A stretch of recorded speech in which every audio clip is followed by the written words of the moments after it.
Hi, this is Kurt with Roadside Guy. We're going to shoot a quick video on a tire change on a Ford Fusion.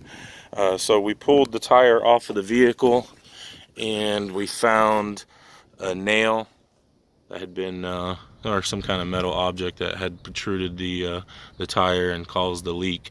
So we pulled the tire off. We went to go get the spare tire out, and the vehicle does not have a spare, as you see. So this vehicle has an air compressor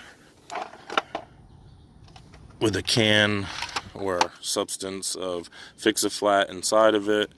And so what we're gonna do, the customer, this is a Avis rental car, and so the customer needs to catch a flight, and without the spare, what we're gonna do is just put the glue inside the tire and fill it up and get it to stop the leaking as much as it can, so we can get him to the airport. So I want to show you guys a quick video on how we're doing this and what we're doing. So you're going to take your air hose here, and you're going to screw that into the valve stem here, like so.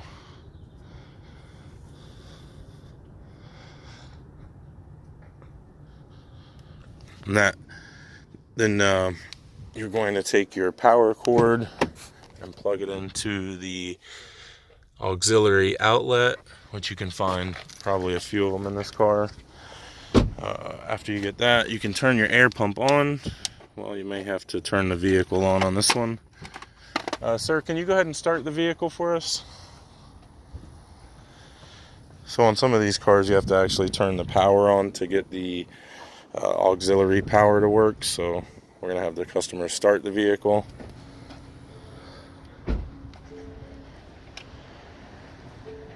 Oh, sorry.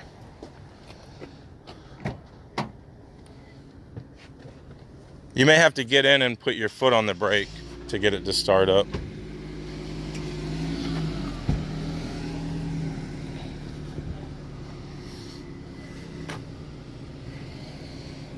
We're gonna wait for this guy to move.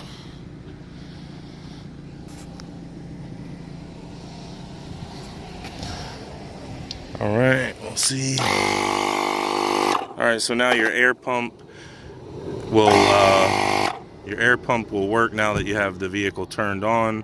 You see here on the air gauge, we've got about 20 pounds. On this tire, you want to pump it up to, let's see what it says on the sidewall here.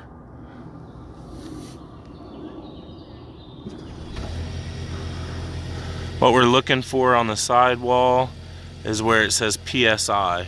If you can find where it says PSI and then back up or go forward, you'll find the number, which is 40, and that's what we would pump our tire up to. Also on here you see the diagram of air and then the diagram for repair. If you would turn this dial to the repair, that's going to allow the glue to go into the tire, and what you want to do is get the hole, the puncture, to the bottom. That way the glue will settle to the bottom of it. Once you have that on repair, go ahead and press your button and it should start pumping it now.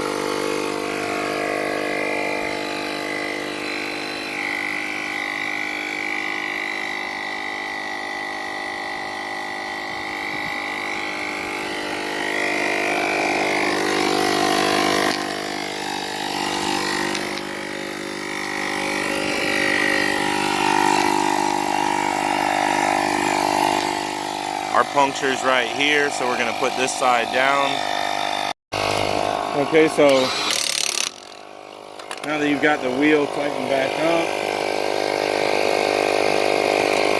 let her down.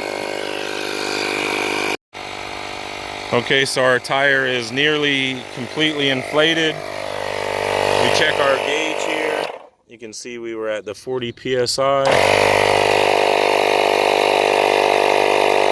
So that's where you want to stop it at, and just turn your dial back to air, so it'll stop that glue valve from being open, and just unscrew your hose here from the valve stem, like so, and put your cap back on. And go ahead and unplug your auxiliary power. And you can put this back into the trunk, roll it all up nice and neat. Also, I'd like to mention that this vehicle does not have a jack or a tire iron that comes from the factory with it. So unless you have a jack or a tire iron, you're not going to be able to jack up the vehicle and remove the wheel as I did in this video.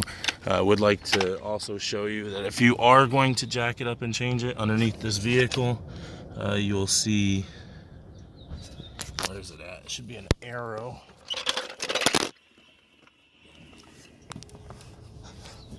Oh, whatever. Should be an arrow under here pointing to a spot on this pinch weld here, and that's where you want to put your jack. Alright everybody, this is Kurt with Roadside Guy signing out. I hope you guys enjoyed the video. Don't forget to like and subscribe and drop us a comment. We'll see you on the next one. Also, one thing I want to note on these Fords, it's very important that on these lug nuts down here that you use a 3/4 inch socket. Don't use the factory tire iron.